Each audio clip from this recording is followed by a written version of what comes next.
Alrighty, well, let's check out this game in action. I'm going to do the quickest, down and dirtiest basic gameplay you can do. I'm going to just do some dice rolling and some scoring, and then we'll provide the final stats after I take some time to actually put the stats in. And I will demonstrate a couple plays, but I'm not going to go crazy here because it is a little bit of an arduous task to try to broadcast this, as I've seen with other players. Dave Garner had a nice spreadsheet he just developed for himself, which made it really well, and plus he's just really good at doing those things. I'm just going to show you what it looks like to play a game, give you the final score, and I'll show you how the stats will distribute. First off, we're just going to start rolling dice. I'm going to roll, first I'm going to roll a dice. Let's just do it as we go along here. The first thing you must do is establish your modifiers for each team. And I'm going to make Phoenix Suns the road team. And I know it's hard to see over here, but on the road, their offense is +4. So we'll do an offense +4. Let's see what the defense at home for the Pistons is, +6. Detroit didn't have a great year. They only won like 26 games, lost 56. So +6 and +4 is +10. So I'm going to randomly throw some +2s, 5 +2s in there to help the Phoenix Suns score a few more points. So magically, I threw in 1, 2, 3, 4, 5 sets of +2 because they're going to be offensively at the advantage because the Pistons did not play that great a defense. Now let's see what the home team Pistons are. At home on offense, they're +0. What's the road defense for the Phoenix Suns? +5. So we're going to give +5, 2 +2s, and a +1 to Detroit. So there you have it. That's how we're going to go: +2, +1, +2, +5. Now we're going to do some dice rolling. We'll see how the game starts out. I'm not going to be distributing the individual statistics for players till the end, but either way, the score is going to be the score. You're not going to change it based on what these players are going to do. Those are just distribution points. You do the individual stats at the end if you wish. Some people do it as they go, but it doesn't really matter. You've got an entire grid here that's going to keep track of each thing as it develops. And so Phoenix we're going to give Phoenix the first roll, the first 3-minute frame, and it is a 5-1.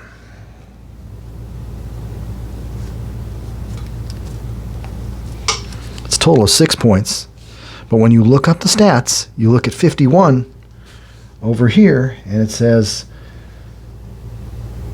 Connie Hawkins goes 0 for 4. Paul Silas goes 2 for 3. So there's 4 of your points. And then Lamar Green goes 2 for 2 from the free throw line. There's your 6 points right there. I write that on the score sheet. Usually just chicken scratch it in like I did here. You just go the numbers, you put the player name, you put the first player name, the second player name, the third player name, and so on. You can imagine how that would work out. And the Suns score 6. Let's see how the Pistons come back. And that's a 4-6.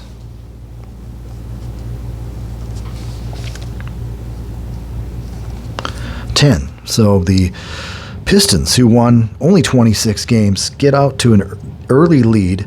49-win Suns are down 10-6. Let's check out the next 3-minute stretch, and that's 2 and 6.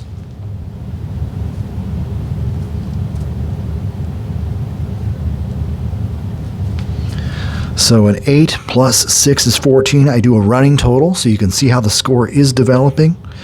And let's see what the Pistons do in their next 3-minute stretch. 33. Of course, you read that like Appa, of course. 33, that's 6 points. So the Pistons lead drops to just 2, 16-14, halfway through the first quarter. See how quickly that moves. Suns, 9-minute mark, 42.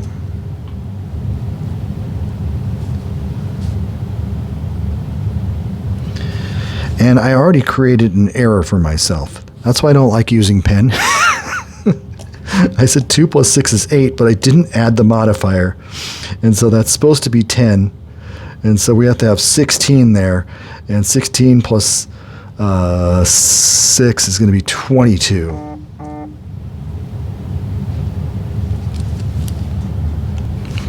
Well, all repaired. Okay. 9-minute mark for the Pistons. Let's see what they get. They get a 1-2, not so good.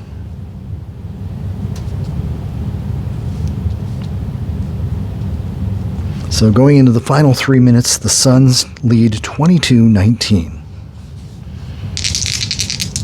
Final 4-5.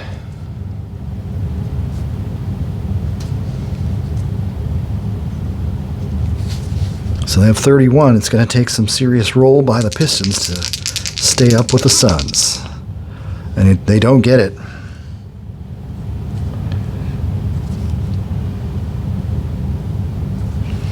And so the fans at Cobo Arena start to file out after quarter number 1. They're already down by 9. No, I'm just kidding. Let's see. Here we go. Quarter number 2. You just start all over again. 26.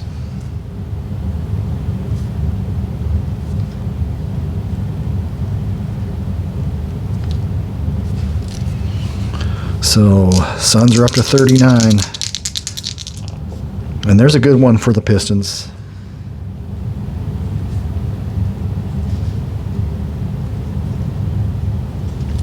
39-32. Suns have a couple modifiers coming up, though, so this is going to be a make or break time. 61.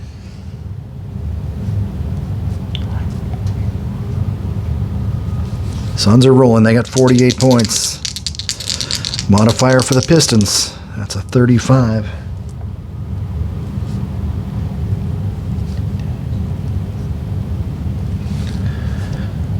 So they're keeping up with them. It's 42-48 going into the second half of the quarter. And that's a 2-2.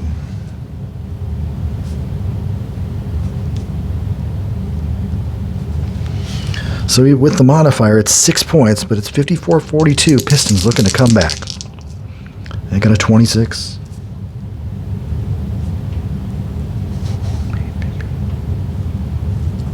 $54-50 going into the final 3 minutes. We got some good scoring going on in this 1972 NBA matchup. 4-3.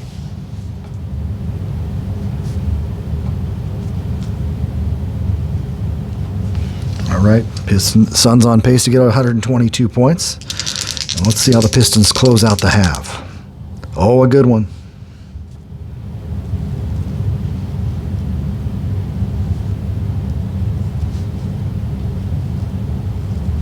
So at the half, it is 61-60.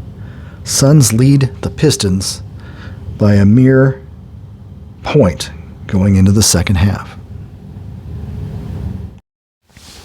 Here's a quick breakdown of the halftime stats. I did them on a secondary basis, and as you can see, they kind of come in.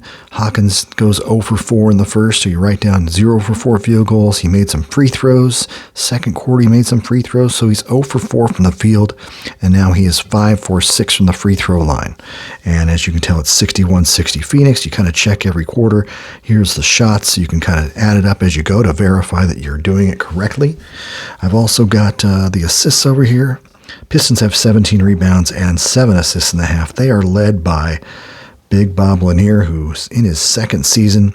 So he went 3 for 6, 2 for 3, and 3 for 3. So that's 3, 5, 8 for 11. And he also went 2 for 2 at the line. So that's 18 points. And at the end of the game, I can fill it into this little box right here. But as you can see, the Suns also had Neil Walk, the counterpart at center, and that he has put in 15 points on, 2, 4, 5, 7, 3, 7, 10, 13, 7 of 13, 1 of 1 from the free throw line for 15 points as well. So we do have a little battle going on here. It's 61-60. One other note I'd had to make, and I don't know if it really matters if you're not playing the game, but the +2 mod not only gives an extra field goal to the first shooter in the column, like in a particular case, this part, it might have been Silas, first quarter, could have been Silas, who knows? It would have been 1 for 3, I gave him 2 for 3. You must also subtract a defensive rebounder from the man in the column and row that is rebounding in that segment for the opposing team. And I didn't do that in my first game, but I just read that and I'm going, oh my, there's something you learn every time. So you really got to stay focused. That's kind of why I'm not really broadcasting every little piece of chicken scratch I'm putting up here. But this is what it looks like. Halftime, Pistons trailing by just 1 point at home against the Phoenix Suns. I kind of reprinted out all this, but you can see every time there's a modifier here, these +2s, they mean I have to take a rebound away, a defensive rebound away from the other side. So the field goal attempts and the rebounds, missed shots and the rebounds come out correct. So, but I can tell you right now that the Suns are shooting 23 for 47. They're over 50%. The Pistons are 23 for 43. They're shooting very well. They're hitting 14 of 16 free throws. They're 15 for 17 from the free throw line, the Phoenix Suns. So this is turning out to be a really good game. We'll see if some team can pull away. A couple modifiers on each side in the second half, almost even. Just a +1 there versus 2 +2s for the Suns. So it's +3 to +4. So this one could be a real close one going down the stretch. Before I plug away at this third quarter, I was just going to have a corner rounding moment. As I told you earlier, I rounded the corners on all of my regular season basketball sheets, this constant addiction I have. I was just going to show you what a 7mm corner round on Hoops Tabletop Pro Basketball looks like. I did this with about 15 of my seasons of Hoops Tabletop Pro Basketball, one of my favorite games that I don't play enough. But either way, I looked at them and I said, boy, these cards need some corner rounding. So there's Maurice Lucas from 1978. And the corner rounding looks really good. Just did bin after bin of those while I'm watching other TV shows and stuff. Also, to let you know, the 0.4mm quarter round works pretty good with bank shot basketball. Another game I need to get back to. And there it is there. Little 4mm. And even though the image is a little bit off center on some of the action deck cards, it still comes out pretty darn nice with the 4mm.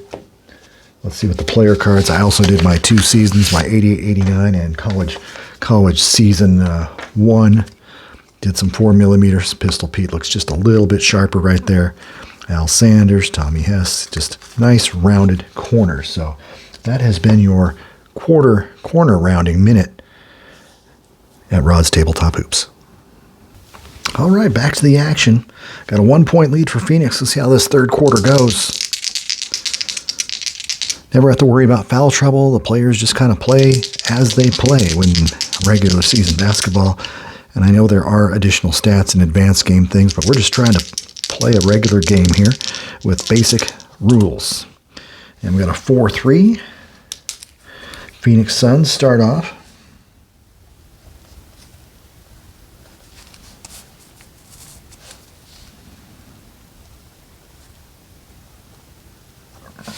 And now they lead 68-60.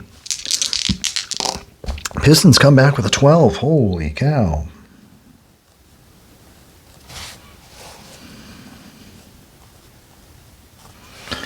And the Pistons vault themselves into the lead 72-68. Phoenix comes back with an 11 and a modifier.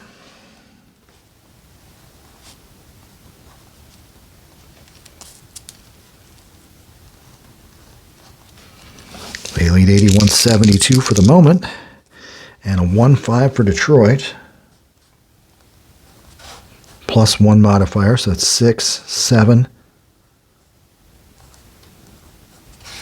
It's 81-79, anybody's game at this point. 9-minute mark.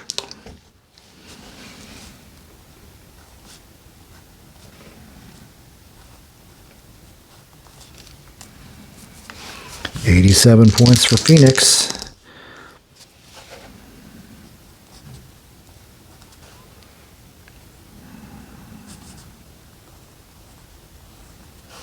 Pistons down by just 1 point. Final 4 minutes of the third quarter.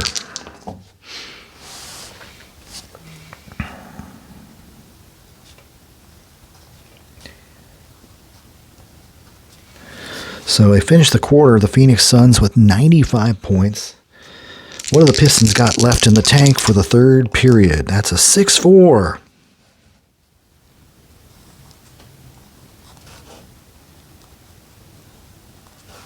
And Detroit takes the lead going into the final frame.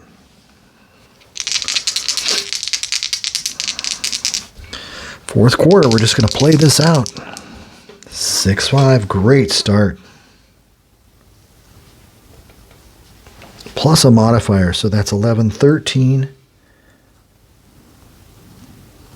108. What do the Pistons got to come back? Oh, another big one. 6-4, 10 points. And that's a modifier moment where the Suns use their modifier to lead by 2 points. Pistons, interestingly, get another 6-4. So I'd done another 6-4 earlier in the game, and all that means is Bing shoots 2 for 5.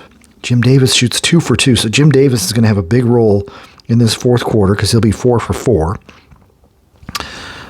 Bob Hewitt's going to have, or Bill Hewitt, sorry, 2 for 2 from the foul line. He's going to grab 2 offensive rebounds. Curtis Rowe is going to make a rare appearance like he did early in the first half, 3 rebounds. And Jim Davis will get an assist on each of those 2. So for the first 2 lengths of the fourth quarter, first length of the fourth quarter, we're going to have, and the last quarter of the third quarter, it's going to be pretty similar for Detroit. And here we go. Pistons only down 2. Suns with the ball. Ooh, another high one right there.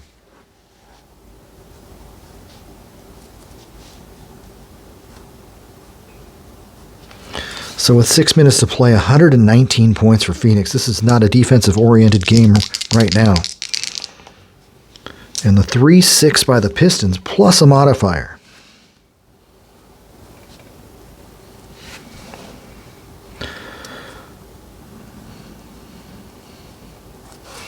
They are hanging right tough with the 49-win Phoenix Suns. It is 119-117. And just a couple plays to go. 6 minutes to play. Here comes Phoenix. 5-4.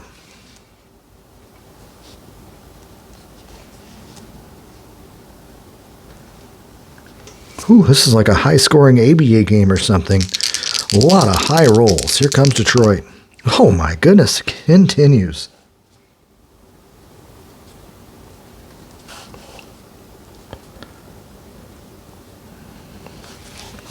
$128, $126, if I'm scoring this correctly. Wow. One more play for each team.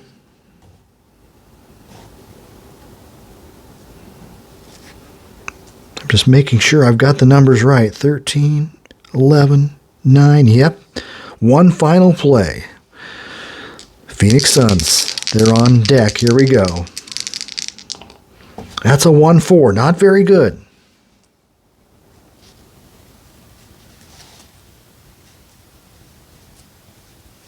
They'll finish the game with 133 points. Just for fun, the 1-4 was a 0 for 3 for Mo Layton in the clutch. And Dick Van Arsdale went 2 for 2. Otto Moore made 1 free throw. Will it be enough to hang on? They lead by 7. Pistons need at least a 7. And look what I got right there. A 7. 5-2.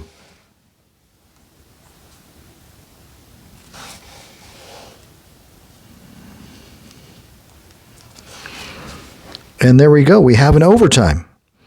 I believe an overtime might just be one roll, or do you get more than that? Maybe it's just one roll. That's a good question. Great comeback by the Pistons. They hung in there, and it's all square. 133-133 going into OT. As it appears on the page, it's a one-roll roll-off between the Suns and the Pistons. Let's see who makes the clutch shots and wins in overtime. Oh, another 4-3.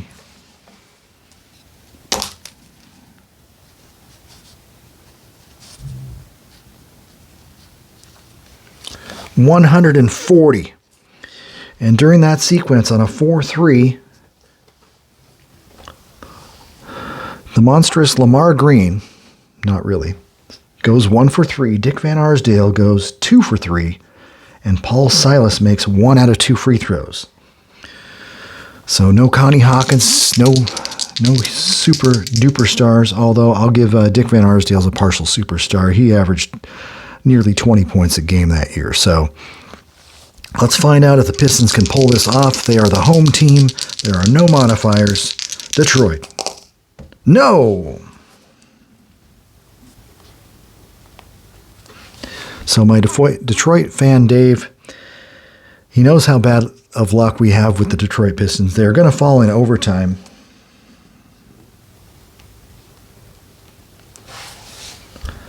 $140 to $136. We'll be back with some stats. Got the final stats here. And the biggest question of this game for me was, who in the heck is Harvey Marlotte? Harvey Marlotte actually played parts of 3 seasons with the Detroit Pistons, totaling about 61 games. He played, I believe, 31 games in 71-72, which was his career best. And Harvey was a 6'3" shooting guard from Eastern Michigan University. And I'd never, ever heard of him today.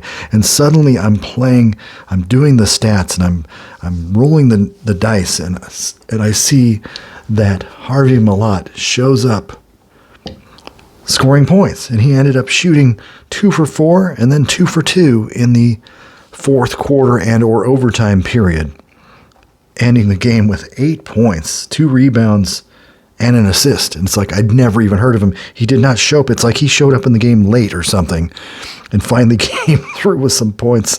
Unfortunately, the Pistons fell short, as it seems every single Pistons game I play, with the exception of the one I had, the Denver 84 or something, Denver and Detroit. Detroit made a great comeback. Tripuk had about 49 in that game. So I can't say every game I play with Detroit is a loss, but it's certainly the 1970s and 1960s Detroit Pistons have the worst of luck whenever I play them. And this was an golden opportunity to take a game that maybe they shouldn't have won. But both teams shot the ball incredibly well in this game. Getting out to brass tacks.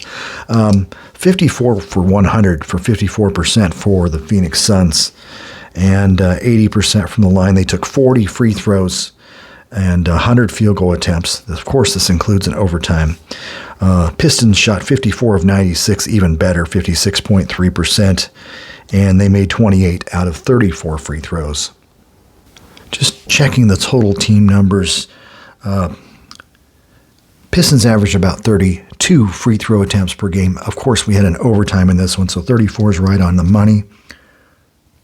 Suns shoot 36.6 free throws per game in 72. They took 40. Of course, we had an overtime, so that's pretty on the money. Suns make 96 field goal attempts per game. They shot 100. Of course, we had an overtime, so that's not too far off. And the 93 shots for Detroit. They averaged 96 there, 93.5 on the year. So all of those numbers are fairly close. Teams were a little hot.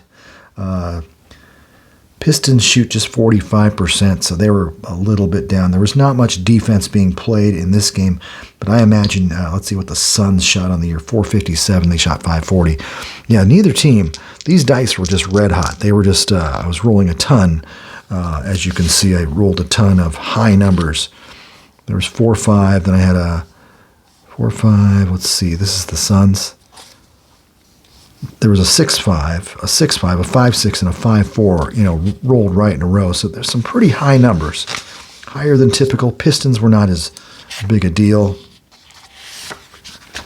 but they got hot as well. A 5-5, 6-4, 6-6, 6-4, 6-4, 6-3. So it just added up to a lot of points. Not a lot of defensive stops, no defensive modifiers per se. Let's see. Connie Hawkins shot terrible from the field. It made 11 of 14 free throws, 1 for 9, 13 points. Paul Silas, I accidentally entered him twice. You enter the guys as the guys play, and of course I somehow entered Silas twice, so I consolidated his numbers and put him up here. I thought, boy, he had a bad game. Then I saw he had another line. 17 points, 11 rebounds on 7 for 11.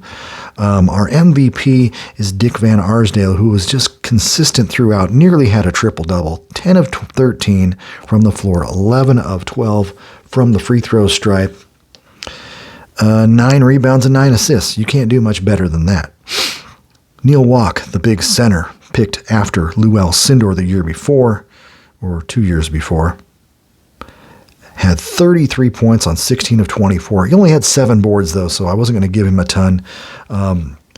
Other players of note, 7 of 9 from the floor for Otto Moore. Their center scored 48 points, which is quite unusual. This is an unusual high-scoring game. All the shots per game and stuff are right, but the field goal shooting was a little bit hot.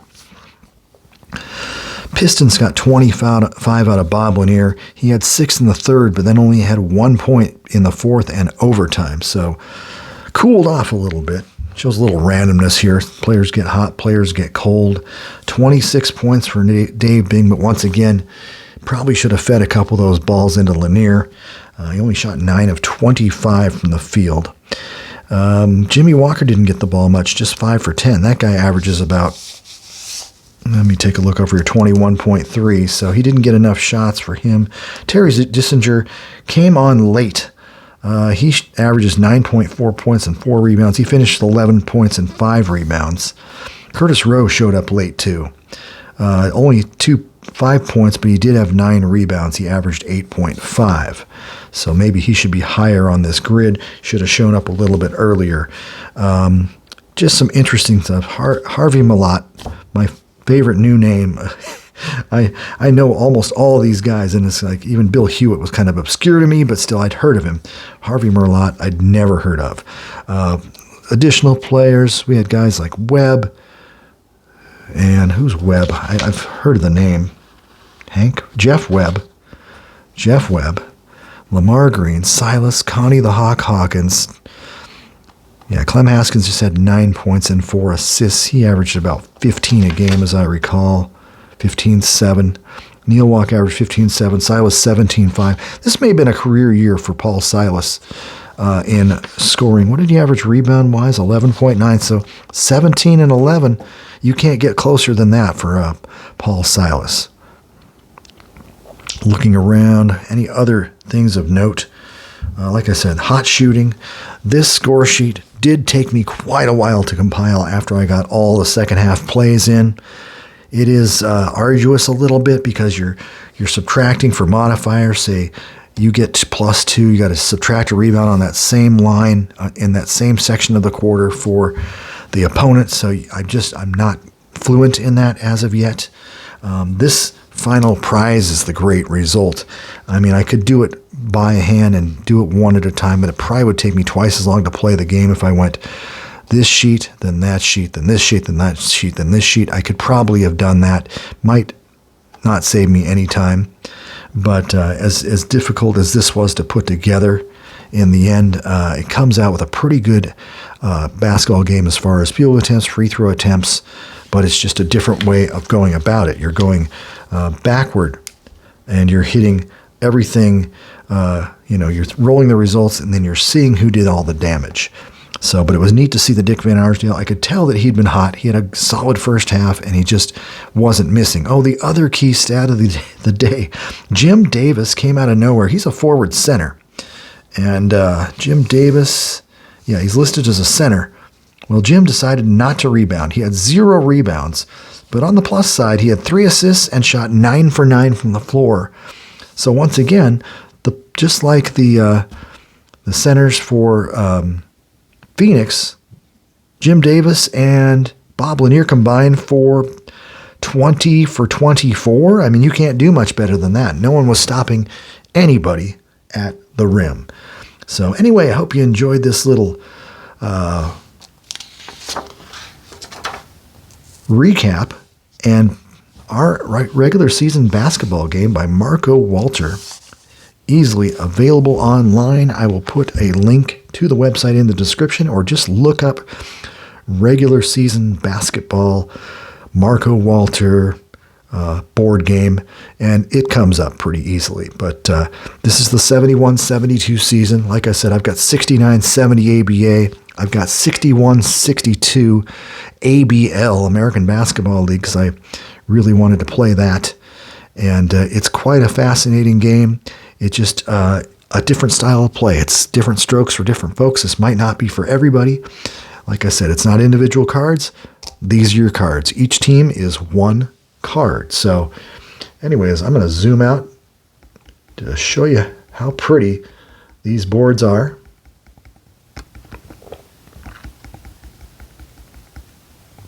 And there you have it. Phoenix Suns, Detroit Pistons, regular season basketball. Have a good one, everyone.